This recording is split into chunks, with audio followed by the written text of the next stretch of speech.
Suatu ketika, setelah selesai menjalani ritual ibadah haji, Abdurrahman Abdullah ibn al-Mubarak beristirahat dan tertidur.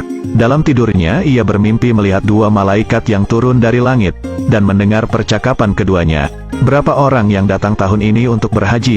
tanya salah satu malaikat kepada malaikat lainnya. 600.000 jamaah, jawab malaikat yang ditanya. Berapa banyak dari mereka yang diterima ibadah hajinya? Tidak satu pun. Percakapan itu membuat sang Abdullah al-Mubarak gemetar. Ia menangis dalam mimpinya. Semua orang-orang ini telah datang dari belahan bumi yang jauh, dengan kesulitan yang besar dan keletihan di sepanjang perjalanan, berkelana menyusuri padang pasir yang luas, dan semua usaha mereka menjadi sia-sia, pikirnya. Sambil gemetar, ia melanjutkan mendengar percakapan kedua malaikat itu.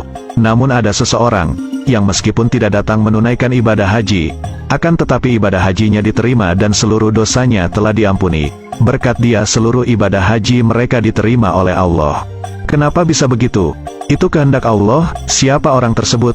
Ali bin al-Muwafaq, tukang sol sepatu di kota Damasik, Damaskus. Mendengar ucapan itu, Abdullah al-Mubarak pun langsung terbangun dari tidurnya. Sepulang haji, ia tak langsung pulang menuju rumah, akan tetapi langsung menuju kota Damaskus, Syria. Hatinya terus bergetar dan bertanya-tanya. Sesampai di sana, ia langsung mencari sang tukang sol sepatu yang disebut malaikat dalam mimpinya. Hampir semua tukang sol sepatu ia tanya, "Apakah ada tukang sol sepatu yang bernama Ali bin al-Muwafaq?" "Ada, di tepi kota," jawab salah seorang tukang sol sepatu sambil menunjuk arahnya. Sampai di sana ia mendapati seorang tukang sol sepatu yang berpakaian amat lusuh.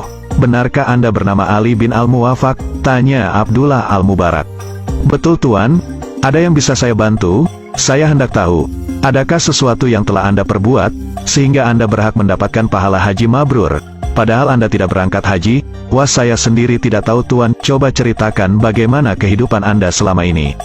Maka Ali bin al-Muwafaq pun bercerita, "Sejak puluhan tahun yang lalu, setiap hari saya menyisihkan uang dari hasil kerja saya sebagai tukang sol sepatu. Sedikit demi sedikit saya kumpulkan, hingga akhirnya pada tahun ini, saya memiliki 350 dirham, cukup untuk saya berhaji. Saya sudah siap berhaji, tapi Anda batal berangkat haji. Benar, apa yang terjadi?"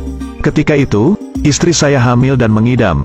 Waktu saya hendak berangkat, saat itu dia ngidam berat. Suamiku, adakah engkau mencium bau masakan yang nikmat ini?" "Iya, sayang, cobalah kau cari, siapakah yang masak sehingga baunya begitu nikmat. Mintalah sedikit untukku," pintanya. Kemudian saya pun mencari sumber bau masakan itu.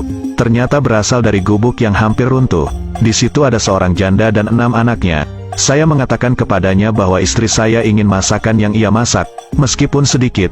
Janda itu diam saja memandang saya, sehingga saya mengulangi perkataan saya, ungkap Ali bin al-Muwafaq. Akhirnya dengan perlahan ia mengatakan, "Tidak boleh Tuan, dijual berapa? Akan saya beli." "Makanan itu tidak dijual," katanya sambil berlinang air mata. "Kenapa?" sambil menangis. Janda itu menjawab, "Daging ini halal untuk kami dan haram untuk Tuan." Dalam hati Ali bin al-Muwafaq bertanya, bagaimana mungkin ada makanan yang halal untuk dia, tetapi haram untuk saya? Padahal kita sama-sama muslim. Karena itu saya mendesaknya lagi, "Kenapa?" "Sudah beberapa hari ini kami tidak makan. Di rumah sama sekali tak ada makanan. Hari ini kami melihat keledai mati. Lalu kami ambil sebagian dagingnya untuk kami masak, dan kami makan." Dengan sesenggukan janda itu menjelaskan. Mendengar ucapan tersebut, saya menangis, kemudian kembali pulang. Aku ceritakan perihal kejadian itu pada istriku. Ia pun menangis. Hingga akhirnya, kami memasak makanan dan mendatangi rumah janda tersebut. "Ini kami bawakan masakan untukmu." Uang peruntukan haji sebesar 350 dirham pun saya berikan pada mereka. "Pakailah uang ini untukmu sekeluarga.